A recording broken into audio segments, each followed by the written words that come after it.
Life is a mirror. It reflects back not what we wish to see, but who we choose to be. The way you judge others, respond to challenges, and interpret the world is quietly shaping your character and ultimately your destiny. Yet this mirror is unlike any other.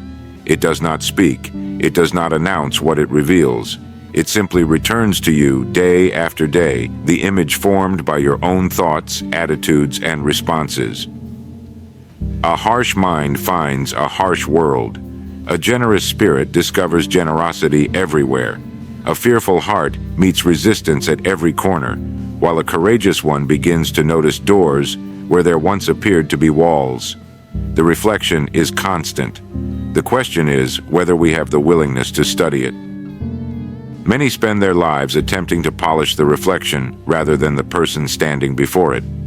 They try to adjust circumstances, correct other people, or wait for the world to become more agreeable. Yet the mirror does not change because we demand it. It changes only when we do. When irritation rises quickly, what is being revealed? When criticism feels irresistible, what does that suggest? When patience seems difficult, what is the mirror showing you about the state of your inner life? These moments are not accidents. They are disclosures. Life is quietly offering you a glimpse of your own conditioning, the habits of thought that have been rehearsed so often they now appear automatic. Character is not formed in comfort. It is formed in reaction. Anyone can appear composed when the waters are still, but when disappointment arrives, when plans falter, when another person behaves unfairly, that is when the mirror becomes perfectly clear. In those seconds, you meet yourself. Not the self you describe to others, not the self you intend to be someday, but the self you have practiced becoming. This is not cause for discouragement. It is an invitation, perhaps the most valuable invitation life ever extends. Because once a person understands that the outer world is reflecting the inner one, a profound shift becomes possible. Blame begins to lose its appeal. Excuses grow less convincing. Awareness steps forward, and with awareness comes choice. You begin to see that every reaction is a brushstroke on the canvas of your character. Every judgment either narrows your spirit or expands it. Every response is a quiet declaration of the person you are becoming. The remarkable thing is this: the mirror is never cruel. It is precise. It shows you exactly where growth is waiting. A person who learns to consult this mirror, honestly, calmly, without self-deception, gains access to a rare kind of power. The power to refine their nature, to respond rather than react, to exchange impulse for understanding. And over time, something extraordinary occurs. The world itself appears to change. Conflicts lessen, opportunities become visible, relationships deepen. Obstacles begin to instruct rather than intimidate, not because the world has transformed, but because the person looking into the mirror has. If life is a mirror, what has it been reflecting back to you?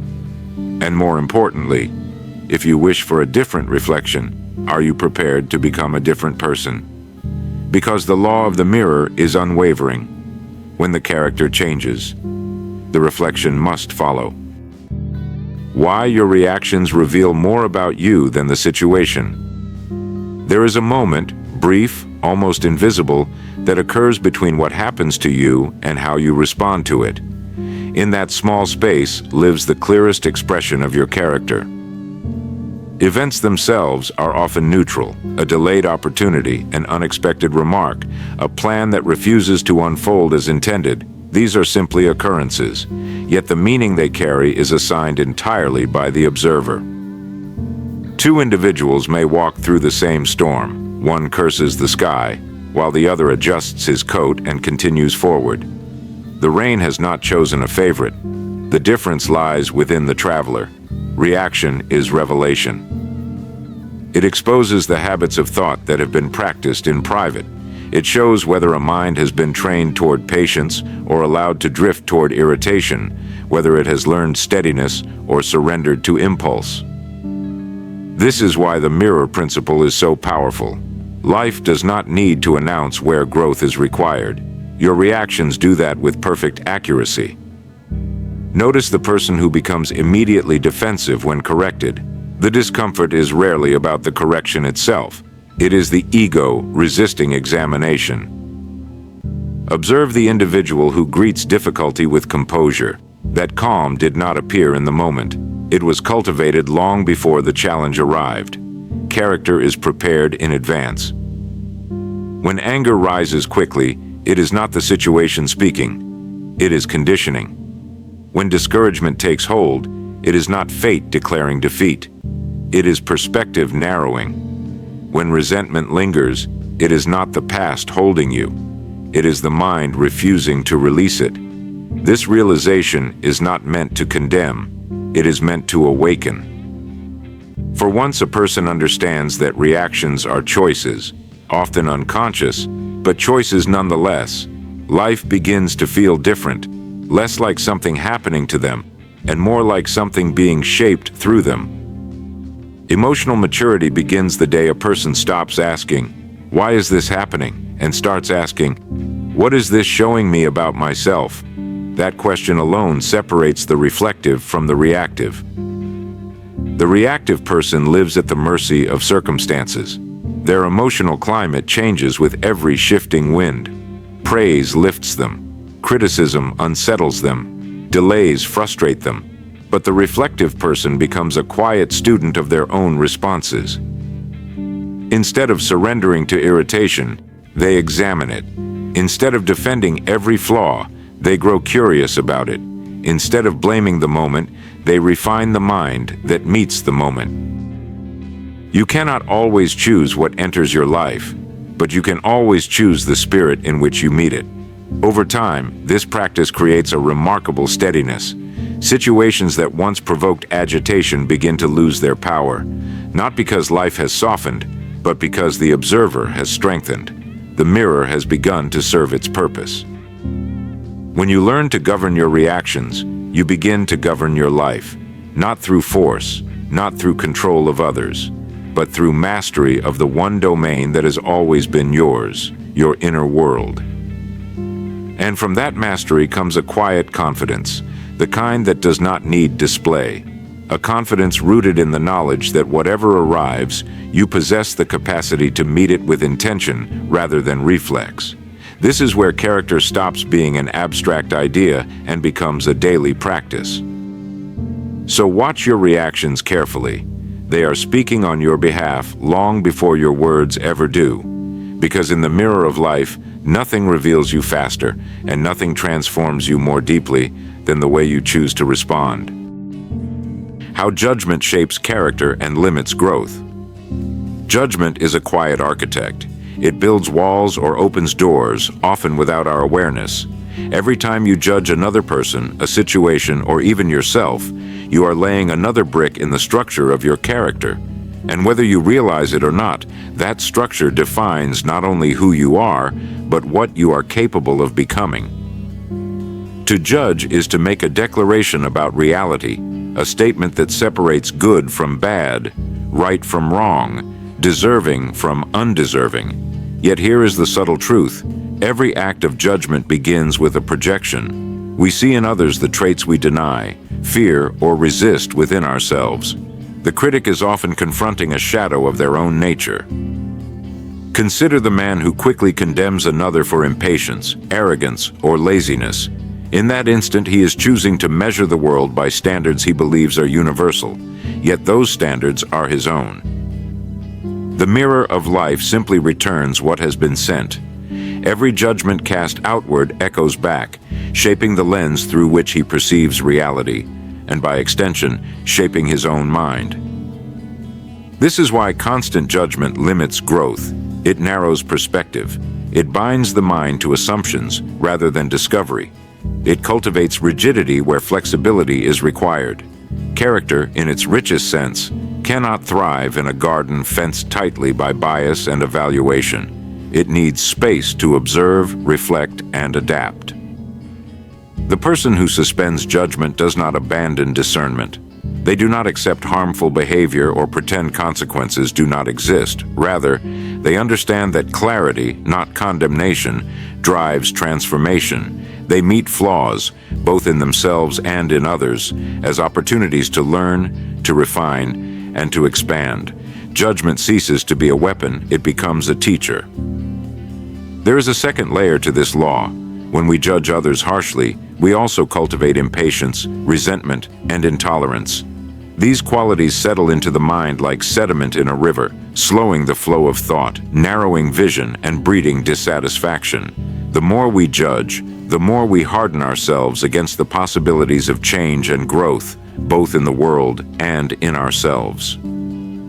Conversely, the individual who approaches life with curiosity and observation builds a mind of openness. Mistakes become lessons, differences become perspectives, challenges become mirrors for self-reflection. Character expands, not by condemnation, but by deliberate attention and understanding. Judgment is always a choice, but it is often unconscious. Life does not force it upon us. We adopt it silently, habitually, thinking it necessary for protection or clarity, yet the very habit that promises control is what binds potential. The mind that refrains from hasty judgment preserves flexibility, grows wisdom, and refines character. The one that judges quickly, narrowly, or relentlessly contracts. The mirror does not lie. It returns exactly what has been projected. So the question becomes not, who is wrong, but how am I responding? And what in me is reflected back through what I condemn in others? In mastering judgment, we do more than change perspective. We reshape our character, we expand our potential, and we open a path to growth that judgment alone would have obscured. Self-awareness, the secret engine of success. Success is not built solely on knowledge, effort, or even talent. It is built on awareness, an understanding of oneself that is quiet, relentless, and deeply honest. Self-awareness is the foundation upon which all meaningful achievement rests. It is the compass that aligns action with principle, choice with purpose, and character with outcome. Few recognize how profoundly life responds to what is seen within. The mind that observes itself clearly is like a lighthouse in the fog. It illuminates the rocks, charts the course, and signals danger before collision occurs. Without this light, effort is scattershot. Decisions are reactive. Progress appears haphazard, and frustration becomes the constant companion. Self-awareness begins with the simple, unglamorous act of noticing. Noticing your thoughts before they dominate your mood. Noticing your impulses before they drive your actions. Noticing your reactions before they harden into habit. Each observation is a seed of choice, and choice is the only mechanism by which life can be deliberately shaped. Consider the silent moments when a decision presents itself, small, inconspicuous choices that are easily dismissed. The choice to act with integrity when no one is watching. The choice to speak with calm rather than impulse. The choice to persist rather than quit. These moments, repeated over time, compound. They become the architecture of character. And without self-awareness, they often pass unnoticed, squandered by distraction or habit. There is also a mirror in self-awareness. The more one observes the mind, the more one sees patterns, strengths, weaknesses, and blind spots. And once seen, these patterns can be altered. What once unconsciously limited potential can now be refined. What once repeated failures can now become lessons. What once dulled perception can now sharpen judgment. The link between self-awareness and success is not abstract. It is practical, precise, and measurable. Those who know themselves, their tendencies, their limits, their strengths, can design their lives with intention. They can select environments that amplify growth. They can build habits that align with vision. They can cultivate relationships that challenge and sustain. And they can respond to obstacles with strategy rather than frustration. Awareness also transforms perception of others. The self-aware individual is less swayed by superficial appearances, less reactive to provocation, and more attuned to substance over spectacle. Influence grows naturally because clarity of mind radiates credibility and confidence. Authority is claimed not by loudness, but by steadiness and insight. The most subtle yet powerful truth emerges. Life does not reward effort alone. It rewards understanding of oneself, of others, and of the hidden currents shaping circumstances. Self-awareness converts effort into precise, effective, and transformative action. It allows the mirror of life to reflect growth rather than limitation. Without this awareness, ambition can misfire, energy can scatter, and opportunity can slip quietly past. With it, even the smallest action is magnified. Every choice carries weight. Every step becomes aligned with the path you intend to walk. Self-awareness is not a destination. It is a practice, a daily discipline, a willingness to observe, reflect, and adjust. And it is in this disciplined observation that the person gains the true advantage, the ability to navigate life with intentionality, integrity, and resilience. Because the more clearly you see yourself, the more faithfully life responds to your direction, and the more inevitable your success becomes. Why responsibility is the doorway to transformation. There is a principle so often overlooked that its power is rarely felt. It is simple, yet it underpins every act of growth, every accomplishment, every life transformed: responsibility. Responsibility is not blame, and it is not punishment. It is the recognition that the outcome of your life is, first and foremost, determined by the choices you make and the actions you take, or fail to take. The moment a man accepts this truth, he steps into a realm few dare to enter, the realm of control over his own destiny. Blaming circumstances, other people, or even fate itself is an act of surrender. It releases you from effort, yes, but it also releases you from power. The moment you allow someone else, or some external condition, to dictate your results, you abandon the very tool that can shape them, and so life becomes something that happens to you, not through you. Responsibility, by contrast, is liberation. It is the admission that while the world will continue to challenge, disrupt, and resist, the true measure of your progress lies in how you respond. The person who takes full responsibility does not wait for permission, does not complain about unfairness, does not search for excuses. Instead, they look within. They ask, "What can I do? What must I change? How must I act?" This is the doorway to transformation because it is active rather than passive. Transformation does not occur through wishing, hoping, or resentment. It occurs through deliberate choice, sustained effort, and honest accountability. Every failure, every disappointment, every obstacle becomes an opportunity to examine the self, refine the approach, and deepen understanding. The law is universal. Responsibility begets power. Power over thought, power over action, power over circumstance, and power over the most elusive opponent of all, the habits and tendencies that have held you back. Observe those who transform their lives. The change is rarely dramatic at first. It is quiet, incremental, subtle, but it is rooted in a single decision to claim full responsibility for their journey. They do not externalize blame. They internalize authority.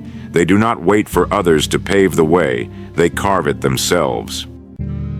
In practice, responsibility reshapes relationships, work, and even the mind. When a man stops blaming, he stops reacting. When he stops reacting, he begins to act. When he begins to act consistently, character is forged, and character is the foundation upon which all lasting achievement rests.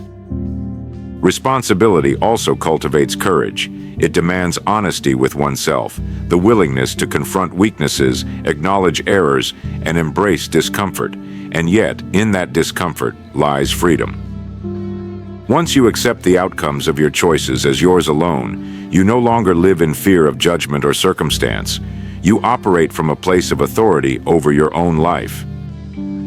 There is no transformation without responsibility, because transformation requires action, and action requires ownership. Every person who has reshaped their destiny has done so first by embracing this principle. They have stopped pointing fingers at the world and started pointing their efforts toward their own growth, their own discipline, their own vision. The world will continue to present difficulty. Life will remain unpredictable, unfair, and occasionally harsh. But the individual who has claimed responsibility meets it with strength, clarity, and resolve. They understand that the doorway to change was never locked from the outside. It was within their own hands all along. How mastering your inner dialogue reshapes your life. The human mind is never silent. Even in stillness, thought flows like a river, quietly carving channels that shape perception, choice, and ultimately destiny. The conversation we carry within ourselves, the inner dialogue, is the most influential force in our lives. It is the voice that either guides, inspires, and strengthens, or one that doubts, criticizes, and limits. Every judgment, every fear, every hesitation that arises internally is a seed. Left unchecked, it grows into action, or inaction, that defines your reality. The way we speak to ourselves, the standards we set internally, the explanations we accept, all of these craft the contours of our character. This is why life mirrors what we tell ourselves daily. The inner dialogue is not merely words. It is belief, expectation, and interpretation all woven together. A man who whispers to himself, "I am capable," carries himself differently, notices opportunity more readily, and responds with decisiveness. A man who mutters, "I am not enough," hesitates, shrinks, and allows circumstances to dictate terms. The mirror of life reflects exactly what has been cultivated in the mind. Mastering this dialogue begins with awareness. Begin by listening, not to the noise of the world, but to the persistent voice within. Notice the patterns, the habitual criticisms, the repeated excuses, the doubts that emerge at key moments. Once noticed, these patterns can be challenged. They can be replaced, restructured, and refined. The mind can be trained as a sculptor trains the chisel, with care, patience, and intention. The power of this mastery is profound. It transforms perception of failure, difficulty, and resistance. Obstacles no longer appear as insurmountable walls, but as feedback, as information about where action is needed, where growth is required. Life ceases to be random or punitive. It becomes a reflection of the internal order you have cultivated.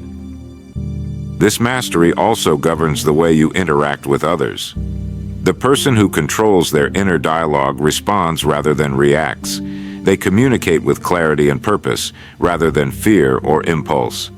They build relationships based on integrity, patience, and understanding, not on projection or defensiveness. The discipline of inner dialogue does not produce immediate drama. It is not flashy, nor is it celebrated. Its effects are subtle at first, compounding silently over weeks, months, and years. But over time, the character formed through this practice becomes unshakable. Decisions are sound, action is deliberate, and life unfolds with an almost inevitable momentum. Life will always hold challenges. People will act unpredictably, circumstances will shift, and unforeseen difficulties will arise. The only true constant, the only real lever for mastery, is the conversation you hold within yourself. Shape it with care, fortify it with honesty, and guide it with principle. The mirror of life will reflect what you cultivate internally. Master your inner dialogue, and you reshape the very fabric of your existence. Every thought becomes a tool. Every belief becomes a compass. Every word you silently speak to yourself becomes the foundation of the character the world will eventually see. In this way, your destiny is quietly, relentlessly, and beautifully formed, thought by thought, day by day, within the private confines of your own mind. So, life is not what happens to you. Life is the reflection of who you are becoming. Every thought, every choice, every silent word you speak to yourself shapes the man the world sees. The mirror does not lie. It shows your character, your discipline, your courage, and your responsibility. It reflects not circumstance, but principle. Decide today to master your inner dialogue, to take full responsibility, to shape your character with purpose, because the person you become is the only thing that lasts when everything else fades, and in that reflection, you will finally see your true power.